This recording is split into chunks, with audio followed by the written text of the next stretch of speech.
Welcome to our U.S. briefing show, folks.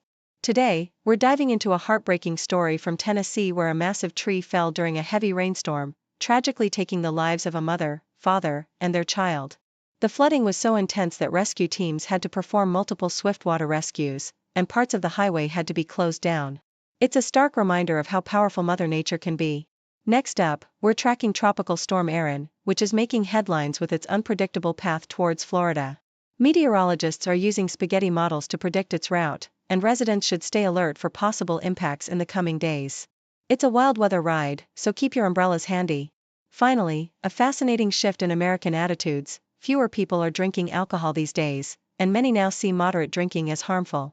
The latest Gallup poll shows only 54% of Americans are current drinkers, and concern about health risks is rising, especially among young folks. It's a big change in how we view alcohol, driven by new scientific insights and health awareness. Please continue to stay tuned for more detailed coverage.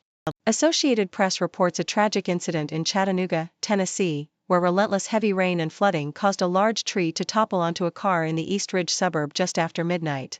The saturated ground rendered the tree unstable, resulting in the heartbreaking deaths of a mother, father, and child. Emergency crews responded swiftly, rescuing residents trapped in their homes and vehicles amid widespread flooding that shut down parts of Interstate 24. Hamilton County officials, overwhelmed by the extensive floodwaters, declared a local state of emergency and prepared for more rain, as the National Weather Service issued a flood watch across Middle Tennessee, warning of scattered flash floods and tropical-like storms. The scene was one of chaos and devastation, with firefighters and swiftwater rescue teams working tirelessly to save those in peril, as the floodwaters rendered travel nearly impossible across the region, marking a significant and unprecedented disaster for the area. Yahoo reports on the broader threat posed by Tropical Storm Erin, with meteorologists tracking its progress through spaghetti models and forecasts for Florida. As the storm approaches, residents are on alert for heavy rainfall and potential flooding, reminiscent of the severe weather events experienced in Tennessee.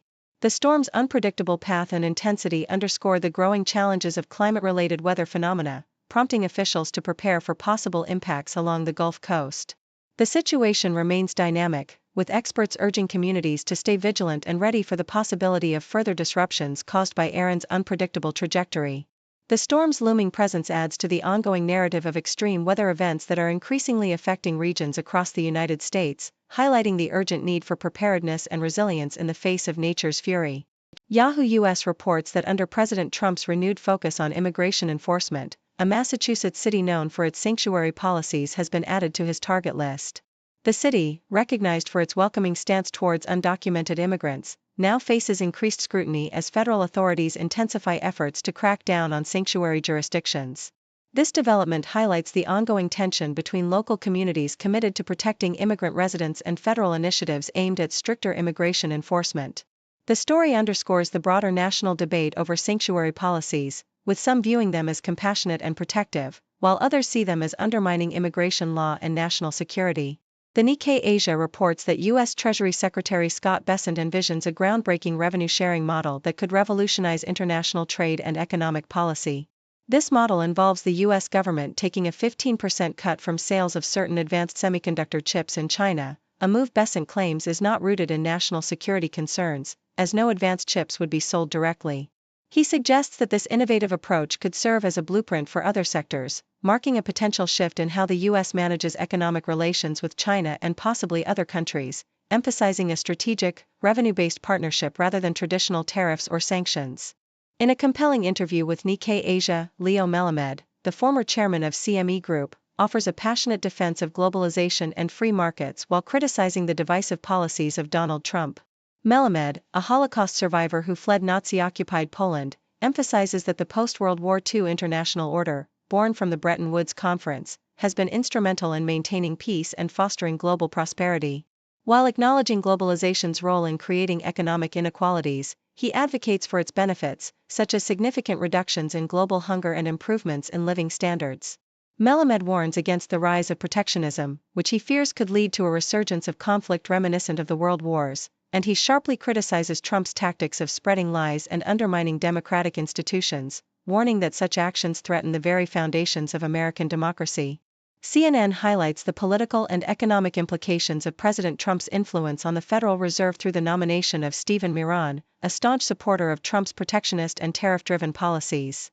Miron's unconventional views, particularly his belief that tariffs do not significantly fuel inflation and his skepticism about the Fed's independence, pose a challenge to traditional monetary policy consensus. Despite his enthusiasm for Trump's economic agenda, Miron's potential appointment raises concerns among Fed officials about his ability to build consensus and adhere to the institution's independence.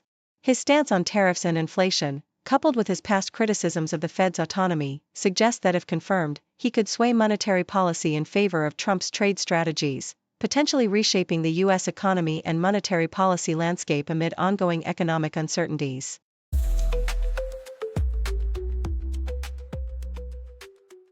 The Associated Press reports from Geneva that activists and organizations are employing creative and impactful tactics to push for a global plastics pollution treaty, as nations race against time to finalize the first-ever legally binding agreement at the UN. The Swiss Gallup Foundation, in a cheeky yet serious gesture, handed out bars of soap to delegates, symbolizing cleanliness and democracy, urging them to vote for a comprehensive treaty that would curb plastic production, especially from fossil fuels. Meanwhile, the International Pollutants Elimination Network distributed wristbands to highlight chemical exposure from plastics, emphasizing the health risks associated with the industry's reliance on oil. The World Wildlife Fund staged a conveyor belt of plastic waste with a giant button labeled "Emergency," urging delegates to push it and halt the flood of plastic pollution. Greenpeace activists scaled buildings and unfurled banners exposing the fossil fuel industry's influence, while industry representatives engaged in behind-the-scenes lobbying, showcasing the complex negotiations. Artistic expressions, like Canadian artist Benjamin Von Wong's sculpture depicting Mother Earth overwhelmed by plastic waste, serve as poignant reminders of the crisis. These diverse efforts underscore the urgency and multifaceted approach needed to forge a meaningful treaty to address the mounting plastic pollution threatening our environment and health. According to a recent Gallup poll, a record number of Americans now believe that moderate drinking is harmful to their health, with 53% holding this view, more than double the 28% in 2015, driven largely by young adults who are increasingly convinced that even 1 or 2 drinks a day pose health risks. As these concerns grow, alcohol consumption among Americans has declined to its lowest point in 3 decades, with only 54% reporting recent drinking, a significant drop from previous years. The shift is fueled by mounting scientific evidence that challenges the once-held belief in the benefits of moderate alcohol intake, such as heart health, and highlights its links to negative health outcomes like cancer. Younger adults have embraced this new understanding more rapidly, with about 2/3 now considering moderate drinking unhealthy, while older adults, though still more hesitant, are gradually coming around. The federal government is preparing to update dietary guidelines, possibly reflecting these changing perceptions, as alcohol consumption continues to decline across all age groups, especially among women and youth, with many Americans drinking less frequently and in smaller amounts than ever before. This evolving attitude towards alcohol is reshaping social habits and public health policies, emphasizing caution over previous notions of moderate drinking as a harmless or beneficial activity. Thank you for tuning in. The content above showcases the latest briefing reports and analytical synopses, thoughtfully curated by the 6Do team. These insights stem from a wide array of reputable media outlets, think tanks, government sources, and specialized experts worldwide. We encourage you to explore these sources for a comprehensive perspective. Keep in mind that while the content may not always align with the official standpoint of 6Do Brief, it's not meant to be taken as absolute directives for decision-making. Comprising seasoned media professionals, learned scholars, and accomplished scientists, the 6Do team embodies a trailblazing, fully independent media entity. To customize 6Do Brief to meet your professional needs, you have the option to subscribe to a diverse array of briefings on our website, 6dobrief.com. Regardless of your location, you can conveniently receive 6Do Brief via email. Turn the lights on screen. What's the latest scene? Just you and me, laugh and disagree. On the couch we sit, talk about the hits, news and bits and bits, chat through all the fits. 6 degree chats, gotta talk about that. Blind crazy chat,